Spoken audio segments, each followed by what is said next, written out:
امروزها کارهای آبادانی و سازندگی و سبز و خرمگردانی محیط زیست در جماعت‌های شهرک و دهات ناحیه وخش با وسعت ادامه دارد. راهبریت مقامات اجرایی حاکمیت دولتی ولایت ختلان با جریان چنین تدبیرهای آبادانی در ناحیه وخش شناس گردیده در معرکه عمومی کبود زارکنی شرکت ورزیدند. اطلاع داده شد که با مقصد خرمگردانی محیط زیست تا امروز در جماعت‌های شهرک و دهات ناحیه 18510 بیخ نهالان همیشه سبز و آرایشی و میوه دهنده شنانیده شده است. همزمان با مقصد رشد ساحه کرمک پروری در جماعت شهرک زرنیسار نیز با توصیه متخصصان کارخانه واحد دولتی پیله تاجیک در مساحت 5 هکتار نهالان توت شنانیده شد. ادامه موضوع در گزارش همکارانمان. جهت اجرای دستور سپارش‌های سرور دولت در سمت وسعت کارهای آبادانی و سازندگی، سرسبزگردانی و حفظ محیط زیست، راهبریت مقامات اجرایی حاکمیت دولتی ولایت در ناحیه وخش نخست از جماعت شهرک زرنیسار ناحیه دیدن کردند با مقصد عملی گردانیدن برنامه دولتی اوید به کبود زارکنی جمهوری تا دوره سال 2040 در ناحیه وخش با جلب ساکنان و خواجگیداران کارهای سرسبز و خرمگردانی جریانی تازه دارد. ساکنان جماعت شهرک، خواجگیداران و مسئولین ساحه‌های داخلدار در شفت راهی نزد دایر بودایی اجینه تپه که مهمانان و سیاحان زیادی به تماشای این مکان می‌آیند، نهالان همیشه سبز شنانیده با توصیه متخصصان ساحه آینده اینجا را سرسبز و خرم می‌گردانند. رئیس ولایت ختلان دولتعلی سعید با مسئولین ناحیه و حفظ محیط زیست و کارمندان جماعت شهرک زرنیسار توصیه دادند که نهالان شنانیده شده را خوب نگاهبین نمایند تا فرارسی فصل بهار نوروز عالم افروز راههای حدود دایر بودایی اجینه تپه را نیز باز هم زیباتر گردانند. در این حشری دست جوانه ساکنان کسب و کار گوناگون شرکت ورزیده سهم خود را در آبادی دیار گذاشتند. وابسته به کارهای سبز و خرمگردانی در ناحیه وخش طبق نقشه مقرر شده 25000 را تشکیل می‌دهد. تا امروز 18510 عدد نهال‌های سایه‌افکن آرایشی همیشه سبز شناخته شده است که 74% نقشه را در بر می‌گیرد. از طرف کارمندان بخش حفظ محیط زیست با کارمندان جماعت شهرک و دهات، رئیسان محله نهال‌های شناخته شده وابسته شده است برای نگاهبین کردن آبمونی. نهال‌های پاولونیا، درختان همیشه سبز سوزنبرگ، تویا، گیپاریس شناخته شده است.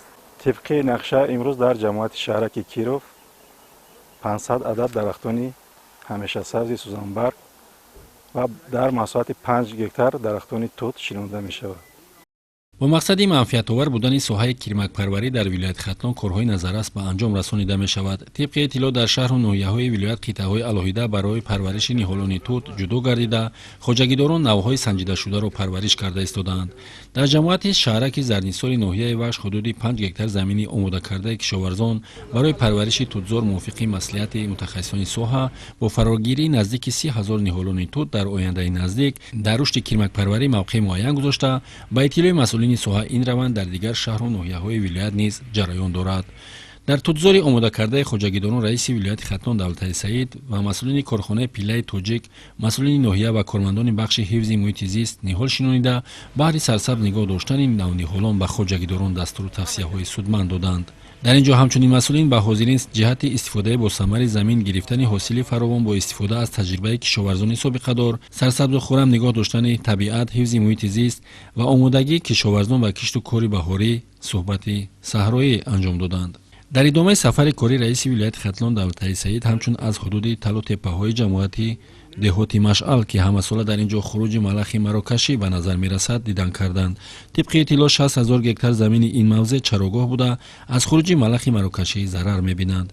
شروع از ماه مارس بر ضد این حشرات ضررآور کارهای کیمیایی آغاز گردیده تا 3 مرحله گذرانیده می شود. رئیس ولایت ختلان دولتعلی سعید و مسئولین فیلیال مؤسسه دولتی اکسپدیسیای مبارزه بر ضد ملخ در ولایت ختلان دستور دادند که هر چه زودتر مشاهده‌های امروزه را اوید به معین نمودن منطقه‌های تخمگذاری ملخ به انجام رسانیده، خریطه چنین موضع‌ها را در شهر و ناحیه‌های ولایت نیز معین نمایند و در سمت آماده کردن تکنیک و ماشین‌آلات و ذخیره زهر خیمیکات‌ها تدبیرهای ضروری اندیشند.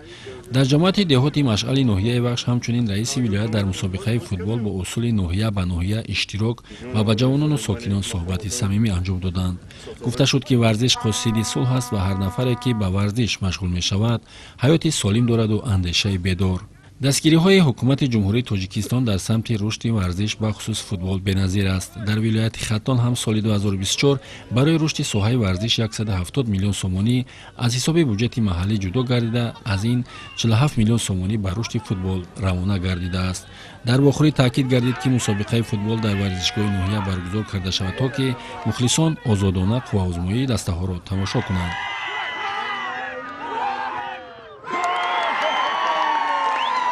ҳамчунин раиси вилояти Хатлон Давлаталӣ Саид ба масъулини ноҳия ва роҳбарони дигар соҳаҳои дахлдор аз ҷумла кишоварзӣ, ҳифзи муҳити зист, ҷавонону варзишгарон ҷиҳати пешбурди кор ва саҳми муносиб гузоштан дар сарсабзу хӯрамгардонӣ ва ҳифзи муҳити зист вусъати корҳои ободониву созандагӣ дастуру тавсияҳои судманд дода, таъкид доштанд ки дар ободӣ диёри хеш саҳми арзанда гузошта, ҷашни таърихии миллат 35-солагии истиқлолияти давлатии ҷумҳурии Тоҷикистонро бо дастовардҳои арзанда истиқбол бигиранд. Мамад Шариф Нуралӣ, Нарзулло Олим, Намозали Эргаш, Ноҳияи Вахш, Ахбор.